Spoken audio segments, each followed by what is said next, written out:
Mesdames, Messieurs, en vos qualités et titres respectifs, je vous souhaite à mon tour la bienvenue au colloque de ce jour.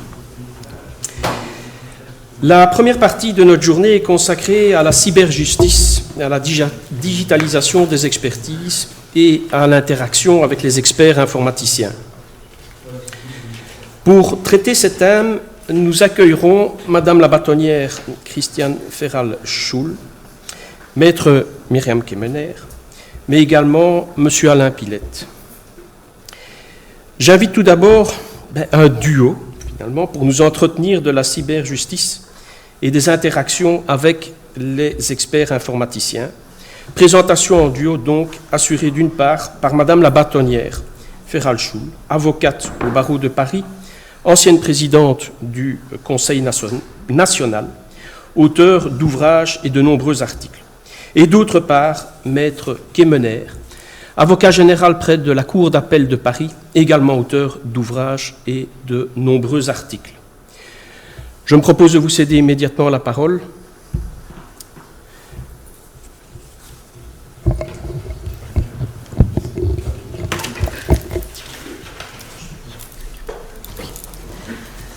Bien, bonjour à tous. Je suis ravie, j'allais presque dire revenir à la Cour d'appel de Versailles, où j'ai eu l'occasion d'exercer plusieurs fonctions.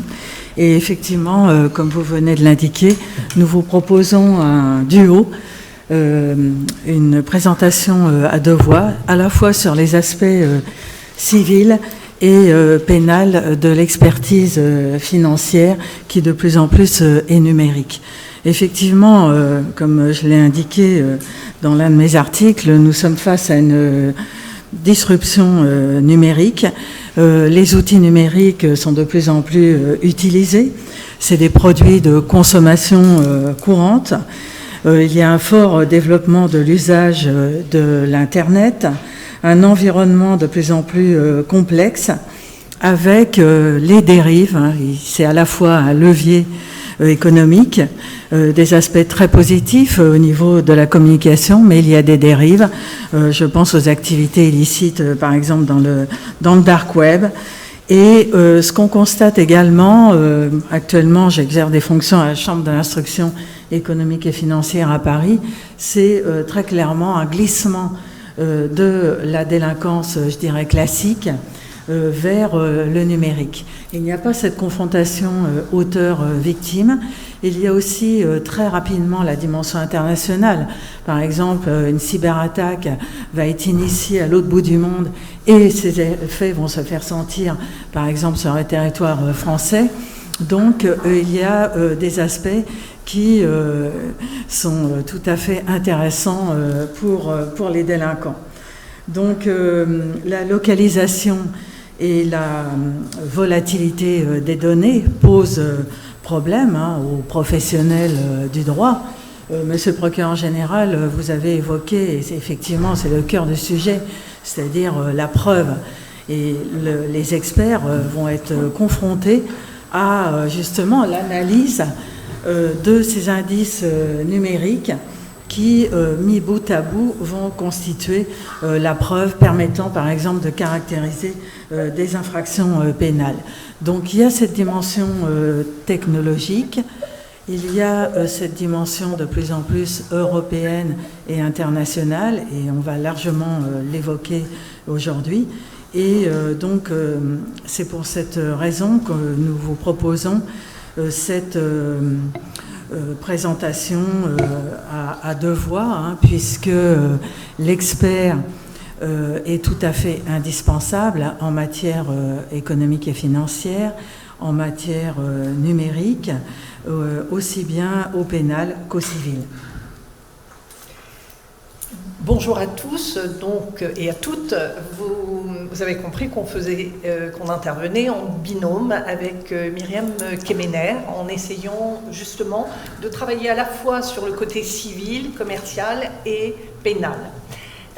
Alors moi j'en profite pour dire que l'expertise a fait partie de mon exercice professionnel depuis l'origine.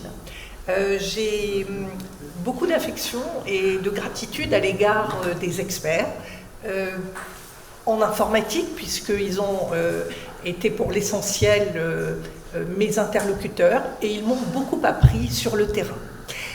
Donc il y a une expérience maintenant qui remonte, et j'ai vu se transformer l'expertise technique sur le terrain, j'ai vu se transformer l'expertise judiciaire, mais de tout temps, les experts ont fait partie intégrante des débats sur alors, l'informatique à l'origine, puis nous avons élargi au numérique. Et la particularité aujourd'hui de notre échange tient au fait que le numérique est omniprésent et que quand on parle de l'expertise comptable et financière, eh bien, c'est indissociable du numérique. J'en prends pour exemple l'importance de démontrer le préjudice financier, une donnée importante pour le juge, et l'expertise financière, elle est omniprésente, elle est transversale. Alors ce qu'on constate, c'est que, et vous l'avez très bien dit, Monsieur le procureur général, la preuve est ce dont a besoin le juge. Donc il ne s'agit pas, bien sûr, d'aller chercher la preuve, de se substituer aux parties, mais aujourd'hui, il va falloir faire parler ces preuves numériques. Et il va falloir de plus en plus entrer dans des systèmes financiers qui sont de plus en plus sophistiqués dans les entreprises. Prenons le cas le plus général, les entreprises ont toutes aujourd'hui des logiciels intégrés. La facturation est dématérialisée. Toutes ces règles doivent être prises en compte et nécessitent une connaissance au-delà de la matière, de l'expertise comptable, financière, une maîtrise des outils qui permettent de comprendre, d'analyser, de consolider la preuve et d'apporter ces éléments de preuve. Il y a parfois des choses aussi simples que la manipulation de tableurs Excel. J'ai évoqué la comptabilité, mais on voit que tout cela prend une dimension de plus en plus complexe, notamment avec la dimension internationale. Et sans parler de l'international, au plan européen, on a de plus en plus souvent besoin d'aller chercher des éléments ailleurs. Donc, on revient toujours au point de départ, comment établir, comment exprimer la vérité à travers la technicité d'un problème. Et pour cela, nous avons besoin de l'expert qui doit être un traducteur entre cette réalité de terrain et le dossier qu'aura tranché le juge. Alors, la question donc centrale est à quel moment doit-on solliciter la désignation de l'expert judiciaire? Alors là, je vais vous livrer un avis très personnel. Je pense qu'il faut en finir avec la désignation et des missions trop larges. Lorsque on renvoie finalement à demandant référé de la désignation d'un expert, quelque part on se décharge, côté avocat et côté juge, d'un élément important qui est de serrer les questions qu'il faudra trancher. Ensuite on va à la pêche, c'est ce qu'on peut constater dans des missions trop larges, et s'il y a peut-être un premier enseignement à garder en tête, il faut arriver à sortir de cette espèce de masse invraisemblable de données et pour cela répondre au point qui a été évoqué en introduction. Pour réduire les délais, il faut arriver à faire le tri dans un dossier, arriver à avoir des questions particulières, avoir des réponses précises et il y a donc un travail à faire. Alors bien sûr, il y a tout d'abord le risque de disparition de la preuve. Mais ça, ce n'est pas la même chose que l'expertise que j'évoquais préalablement. Nous sommes sur le terrain du constat. Et pour cela, évidemment, il faut éviter la disparition des preuves et on a besoin de l'expert pour opérer des saisies et là nous avons la saisie de données sur requête. Il va falloir parfois se faire assister des autorités d'enquête, les autorités de police, les autorités de gendarmerie. Et nous avons un cas qui revient assez souvent, c'est, et vous le savez, l'entreprise a un patrimoine informationnel, il faut qu'il préserve ce patrimoine, et pour préserver ce patrimoine, eh bien, il faut arriver à démontrer que, par exemple, un salarié est parti avec des données qu'il ne devait pas emporter. Mais vous pouvez avoir à l'inverse la nécessité pour un salarié qui a quitté l'entreprise et qui veut pouvoir démontrer des éléments et n'a plus accès à ses mails, il va falloir pouvoir y accéder. Et là, évidemment, nous avons besoin de ces constats. Ensuite, il reste le juge des référés avec la réserve que j'ai évoquée. Et puis, il y a le juge du fond. Et je pense que le juge du fond, dans une première analyse du dossier, peut être amené à, effectivement, définir une mission avec l'aide, bien sûr, des avocats, mais il y a, et je le répète à l'envi à tous les avocats, la mission d'expertise est fondamentale pour le dossier. Et chaque chef de mission est important. Et chaque chef de mission doit nécessiter un débat et doit être justifié. On n'envoie pas, encore une fois, l'expert avec une pêche à la ligne, on ne saura pas ce qu'il pêchera au final. Et ça, ce n'est pas l'objectif pour moi de l'expertise. Simplement pour rappeler que l'expert, il n'intervient pas seul. Et vous l'avez compris, à travers ce que je viens d'indiquer, eh bien, il peut y avoir différents acteurs. Pour le constat, il va falloir un huissier. Parfois, on a besoin, compte tenu de la spécificité de la matière, de faire appel à des sociétés spécialisées pour identifier une brèche. L'expertise privée a son importance, parfois en amont de la demande d'expertise judiciaire. J'ai eu le cas où il a fallu, à l'évidence, il y avait des opérations des opérations non autorisées au sein d'une entreprise, mais arriver à identifier qui était à l'origine, d'où venait la faille. Et il a fallu faire un audit de sécurité pour identifier d'où provenaient ces dysfonctionnements et qui était à l'origine de la faille. Ce sont des éléments qui peuvent éclairer. Donc il ne faut pas sous-estimer l'aide que peuvent apporter en amont ces sociétés spécialisées dans la cybersécurité. Et vous le savez, aujourd'hui, c'est quand même le nerf de la guerre. Donc, on a ici besoin de faire intervenir les experts, des acteurs, mais ça, vous l'avez compris, incontournables, et qu'il va falloir faire intervenir soit lors de l'information judiciaire, mais là je passe la parole au pénal pour intervenir. Alors, Donc simplement dans le propos introductif, ce que je voulais souligner, c'est que le choix de la Cour de Versailles était particulièrement pertinent. Et Monsieur le procureur général vous l'a rappelé, cette pertinence tient au fait que c'est à Versailles qu'en 2006 a été créé l'Institut européen de l'expertise et de l'expert, et sur une idée du premier président Vincent Lamanda, devenu ensuite le premier président de la Cour de cassation. Alors ce petit think tank composé à sa création d'experts judiciaires du ressort, d'avocats et de magistrats s'est rapidement développé sous ma présidence et grâce à l'aide très appuyée de la très active compagnie des experts judiciaires de la Cour d'appel de Versailles. Et rapidement, cet institut naissant a recruté des membres institutionnels et des membres individuels dans une quinzaine de pays d'Europe, les membres institutionnels étant constitués d'universités, de barreaux et de cours d'appel. Rapidement, cet institut a eu beaucoup de chance car il a été jugé crédible au niveau des institutions européennes, et c'est ainsi que l'institut a obtenu des fonds qui lui ont permis de mener à bien une série de projets.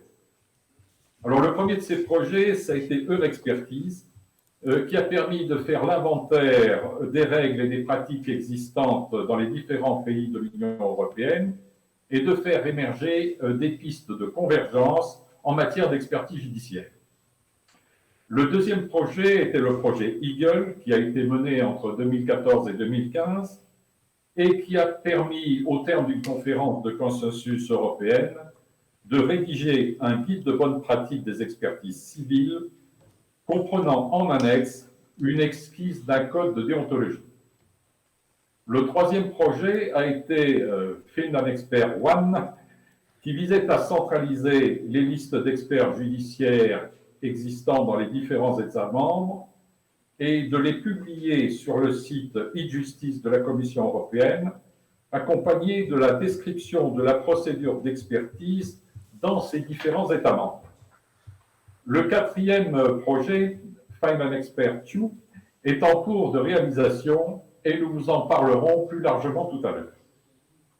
Parallèlement à ces travaux avec les institutions de l'Union européenne, l'EEI a été admis comme observateur à la CEPEJ, Commission européenne pour l'efficacité de la justice, commission qui ne dépend pas de l'Union européenne, mais du Conseil de l'Europe, réunissant 47 États membres, dont la Russie.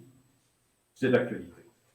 Cette qualité d'observateur nous donne accès à des informations précieuses pour nos travaux, qui sont désormais confortées par une vision plus large de tout ce qui se passe au niveau de la Grande Europe, voire ce qui se passe au niveau mondial, dans la mesure où la CEPEJ a fait des programmes d'assistance auprès d'États qui ne sont pas européens. À ce titre, d'observateur de la CEPEJ, nous participons étroitement à la rédaction du rapport complémentaire relatif aux experts judiciaires, qui est publié tous les 2 ans à la suite du très attendu rapport sur l'efficacité des systèmes judiciaires. La qualité d'observateur nous permet également de participer à des groupes de travail créés au sein de la CEPEJ, comme ceux sur la cyberjustice, qui sont au centre des préoccupations de ce jour. De fait, l'EEI apparaît souvent au sein de la CEPEJ comme le porte-parole des experts judiciaires en raison de l'absence de représentation structurée des experts judiciaires en Europe, ce qui n'est pas son rôle statutaire. Ce nouveau rôle, qui lui est provisoirement confié le temps qu'émerge une représentation institutionnalisée des experts judiciaires au niveau européen, confère à l'Institut une influence certaine, mais aussi une responsabilité particulière qui exige de lui une grande vigilance pour conserver sa crédibilité, qui est née non pas du travail d'experts, mais d'un travail commun fait par les juges, les avocats et les experts judiciaires.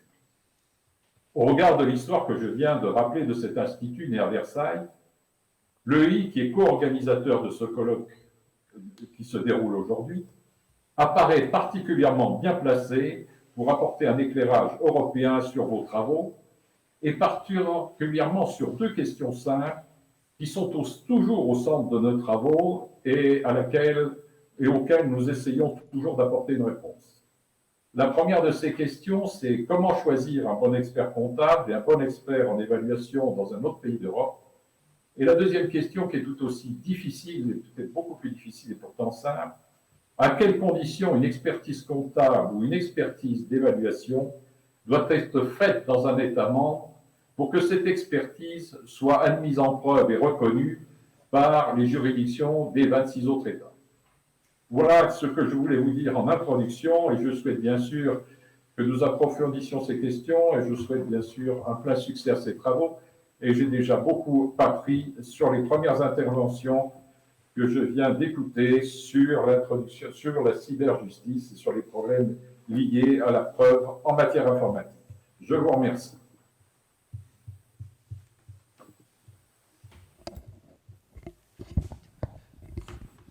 Monsieur Nuet, je vous remercie également pour votre intervention. Je m'excuse pour le petit décalage technique qu'il y a eu et je m'en excuse également auprès de vous.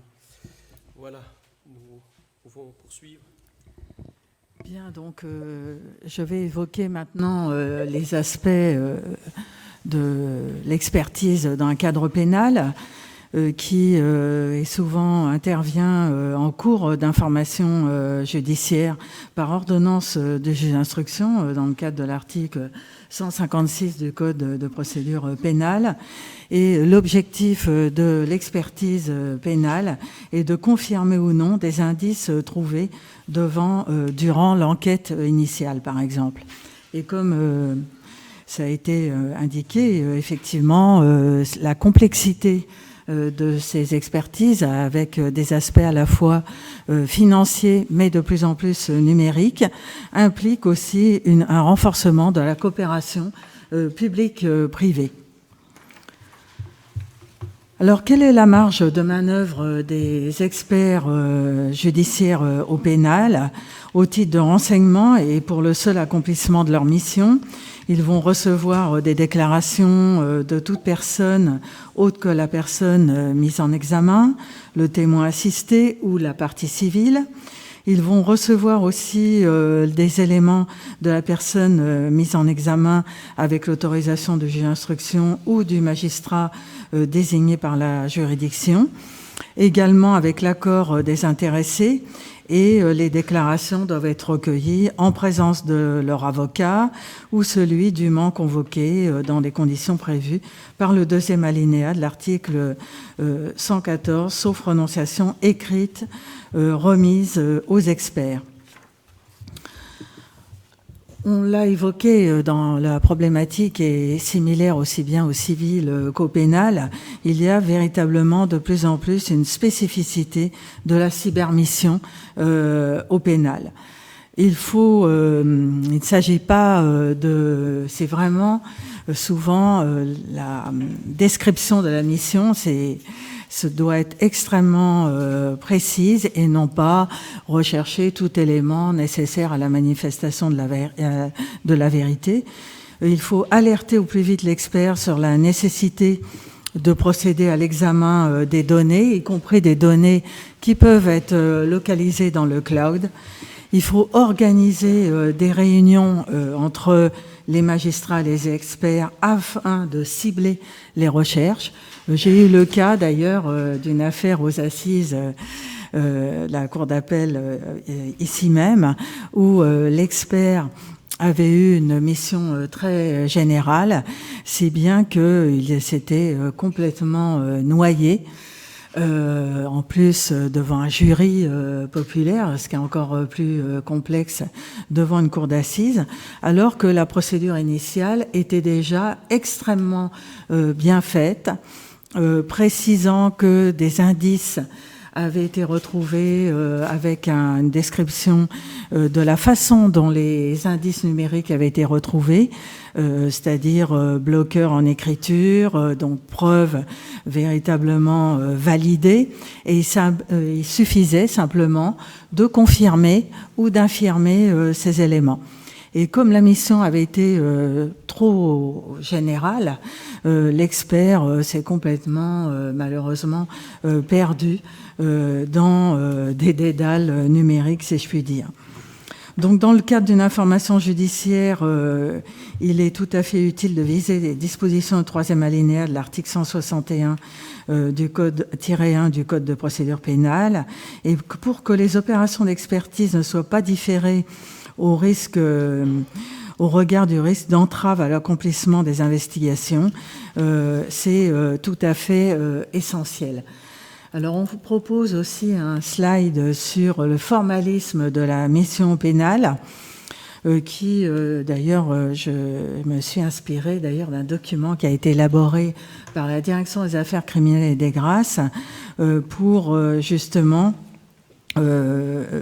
définir et cerner de façon efficace cette mission sur la constitution des scellés, prestation de serment nécessaire, éventuellement aussi désignation d'une personne qualifiée, puisque l'une des spécificités de cette expertise financière à l'ère numérique, c'est de plus en plus une coordination entre l'ensemble des acteurs qui interviennent au sein de la même affaire. Donc il faut décrire le matériel et les données à exploiter. Il arrive aussi, c'est de plus en plus fréquent, j'ai eu le cas récemment d'une affaire à dimension internationale, des indices numériques et des éléments de preuve ont été retrouvés dans le cadre d'une décision d'enquête européenne.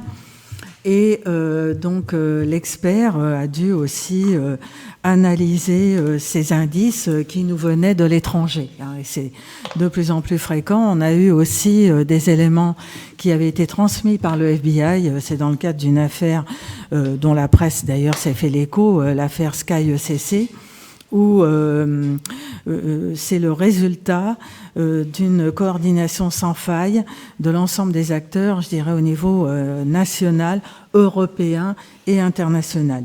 Donc il est important de lister les supports à analyser, décrire l'ensemble des types d'opérations techniques à réaliser. D'ailleurs, de plus en plus, lors de l'audience, évidemment, l'expert peut être cité. C'est le cas aussi des directeurs d'enquête qui vont expliquer la méthode qui ont conduit à justement retrouver des indices numériques.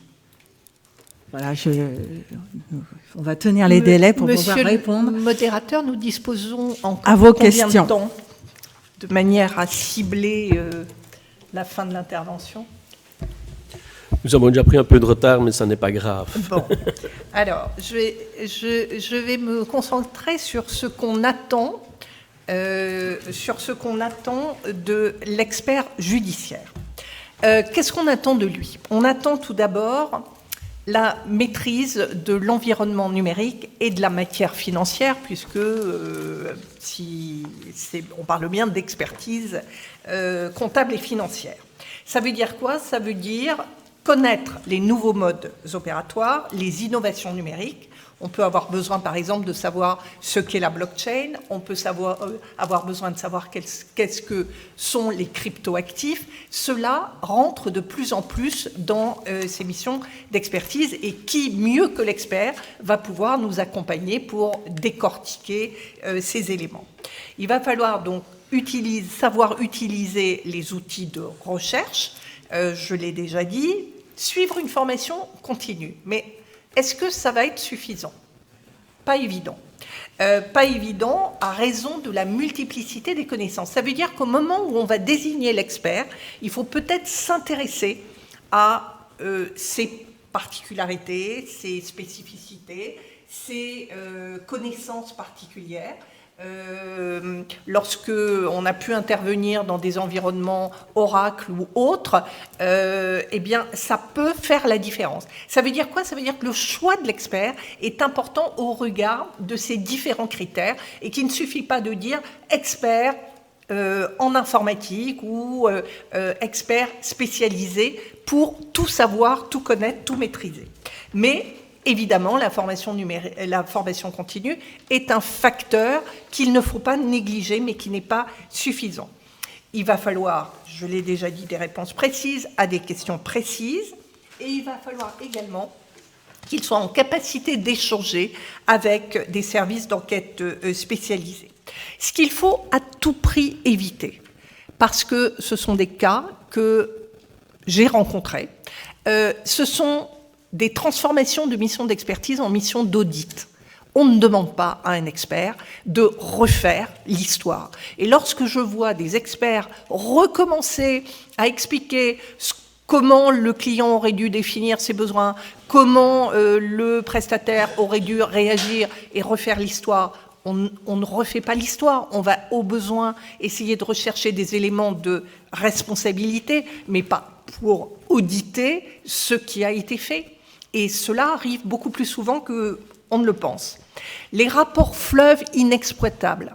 Alors, on peut passer 3 années à faire un rapport d'expertise et se retrouver avec un rapport où on va repartir à la case départ devant le juge, en ayant complexifié d'ailleurs parfois le dispositif. Et enfin, le 3e élément auquel je tiens beaucoup, ne pas se substituer au juge. Certains experts par, je ne sais pas, une délégation des pouvoirs, s'autorisent des prises de position. Ils sont là pour éclairer le juge. Ils sont là pour apporter des éléments techniques. Alors bien sûr, vous me répondrez, ça peut être une cause de nullité, il y a des éléments, mais on se retrouve embrigadé dans des expertises fleuves. Il est là pour confirmer ou infirmer des indices permettant de caractériser la preuve numérique, par exemple, dans des infractions financières. Donc, alors, vous savez que depuis novembre dernier, l'expertise privée peut avoir valeur judiciaire. Je pense que cet élément est important à avoir présent à l'esprit. Pourquoi ? Parce qu'en fait, on voit bien que, comme la médiation, comme la procédure participative, comme toutes ces, ce qu'on appelle les MARD en général, ces modes alternatifs de règlement des différends, on cherche à transposer dans l'expertise judiciaire. Il m'est d'ailleurs arrivé, en tant que médiatrice, de recourir et d'inciter les parties à recourir à une expertise. Ça peut être fait dans ce contexte, ça peut être fait hors de ce contexte, mais ce qui est intéressant, c'est qu'on peut imaginer que dans une expertise privée, on ait cette possibilité, en tous les cas, de dégonfler le problème et d'apporter un certain nombre de réponses. Les conditions, je les rappelle, c'est le respect du contradictoire. L'avantage, c'est que les parties vont maîtriser le calendrier et le paiement. Cela suppose, mais comme dans la médiation, que les parties aient cette intelligence de vouloir rechercher une solution en s'appuyant sur l'éclairage technique. Je mets tout de suite ce point de côté, puisque ce n'est pas exactement dans notre sujet, mais je pense qu'il faut l'avoir gardé en mémoire, parce que je pense qu'il est temps de repenser l'expertise.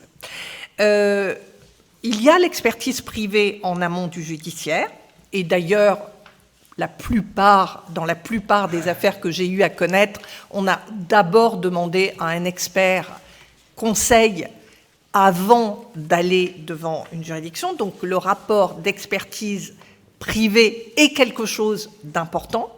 Il peut d'ailleurs être versé au débat, il peut apporter des éléments, mais la question intéressante à se poser est de savoir si il ne serait pas temps d'avoir une approche plus intégrée de l'expertise, que l'expert, qu'il n'y ait pas ce découpage en phases successives où le juge du fond se décharge du dossier parce qu'il est entre les mains de l'expert judiciaire, et de retrouver le juge 2 ans, 3 ans après, avec toutes les évolutions qu'on peut imaginer, et une situation qui peut être conséquente, absence de paiement avec des intérêts de retard importants, le fait que l'entreprise a été bloquée pendant plusieurs années dans son développement. Il ne faut pas oublier que le numérique aujourd'hui, c'est le nerf de la guerre, c'est stratégique, que aller vite est important, et on pourrait imaginer que les experts conseils des 2 parties se réunissent pour voir tous les points d'accord dans une expertise, de manière à ce que l'expert judiciaire n'ait plus qu'à trancher les points de désaccord. Est-ce qu'on ne peut pas imaginer que le juge puisse aider dans la définition de la mission en prévoyant des paliers? Et enfin, le rôle du pré-rapport est quelque chose d'important, parce que parfois les parties ne savent pas finalement ce qui va sortir dans le rapport et peuvent s'égarer dans les prises de position des uns et des autres. Le pré-rapport, dans un délai limité, qui peut être de 6 mois après le démarrage de la mission, des rapports intermédiaires, permettrait peut-être de dégonfler ces expertises. Moi, je vous parle d'expertises qui durent 2 ans, 3 ans, 4 ans, 5 ans, et je vous invite à imaginer les dégâts que cela peut faire. Le coût devient prohibitif pour les parties de part et d'autre, et l'expert peut être noyé, tout simplement, dans cette mission fleuve. Donc, tout cela pour vous dire que je serais assez favorable à une transformation de cette notion d'expert en collège expertal. Tout à l'heure, dans notre discussion en amont, vous évoquiez, Monsieur le procureur général, la notion d'institution judiciaire en lieu et place du juge. L'expert a aujourd'hui un pouvoir qui peut être considérable et on pourrait l'intégrer dans cette notion globale et réintégrer le juge dans la démarche d'expertise. En tous les cas, moi je vous le dis, les parties se retrouvent souvent avec comme seule faculté d'aller saisir le juge du contrôle lorsqu'il y a des difficultés, et le juge du contrôle n'a pas la connaissance du fond. D'ailleurs, il a les mains liées sur un certain nombre de sujets, par exemple le périmètre de l'expertise, et on ne peut pas toujours repartir devant le juge du fond. Donc on a une difficulté concrète dans les expertises, et réintégrer le juge du fond me paraîtrait une manière, en tous les cas, alors, certains diront, ça va alourdir le travail pour les juges qui sont déjà très chargés. Mais encore une fois, l'idée est de concentrer sur des délais qui soient cohérents pour la qualité, justement, de la justice qui doit être rendue. Donc, de manière prospective, j'invite à une réflexion sur ce terrain. Et enfin, je pense qu'il ne faut pas perdre de vue qu'il faut une démarche pluridisciplinaire et européenne. On ne demande pas à un expert d'être un magicien qui maîtrise la totalité du dispositif. Donc, tout cela pour vous dire que l'expert est au cœur du sujet, son rôle est vital. Peut-être qu'on lui en demande trop, mais il est important ici d'apporter et de réguler le rôle qu'il a. Je ne vous parle pas de l'expert constatant, je vous parle de l'expert judiciaire auquel on confie une mission qui peut être une mission fleuve dans laquelle on n'arrivera pas à un résultat satisfaisant au final avec des parties épuisées de part et d'autre. Au plan pénal, il y a des similitudes évidentes avec ce qui vient d'être dit dans un cadre civil. Je pense qu'effectivement que l'expert doit être en lien permanent avec justement le magistrat mandant. Et également, de plus en plus, ce qu'on voit dans les affaires financières à dimension numérique, c'est que l'expert, alors parfois dans les affaires complexes, au retour d'une commission rogatoire, une expertise va être ordonnée en cours d'information. Et également, on a justement, c'est important, des demandes d'actes. Et il me semble pertinent, il faut mesurer justement la pertinence de ces demandes d'actes qui permettent aussi de sécuriser les procédures. Donc, je rejoins en conclusion, ce qui vient d'être dit. De plus en plus, on est dans des échanges permanents, une nécessité d'être en formation continue. Même en tant que magistrat, avocat, il faut connaître ces nouveaux usages du numérique. Je pense qu'on a beaucoup d'affaires en matière économique et financière qui concernent, par exemple, des plateformes de cryptoactifs. Beaucoup de délinquants qui, par exemple, étaient sur la délinquance financière, fraude à taxe carbone, etc., se sont engouffrés dans ces nouveaux usages du numérique, ces cryptoactifs, ces modes opératoires encore partiellement, je dirais, réglementés. Donc, il faut être extrêmement vigilant avec l'ensemble des acteurs, avec les acteurs évidemment privés, également aussi avec les autorités administratives indépendantes. Je pense par exemple à l'autorité des marchés financiers avec qui nous avons de plus en plus de contacts, avec la CNIL qui est aussi sur le terrain justement de la cybercriminalité qui de plus en plus est d'ailleurs une délinquance financière. Donc je rejoins, d'ailleurs nous avons élaboré ces quelques slides ensemble au niveau des perspectives. Je pense que les experts en matière financière et numérique ont toute leur place dans l'ensemble du dispositif, mais les frontières se sont atténuées et il faut absolument instaurer un dialogue permanent avec l'ensemble de ces acteurs qui veulent, on a le même objectif, c'est mener à bien des procédures dans l'intérêt, d'une bonne administration de la justice.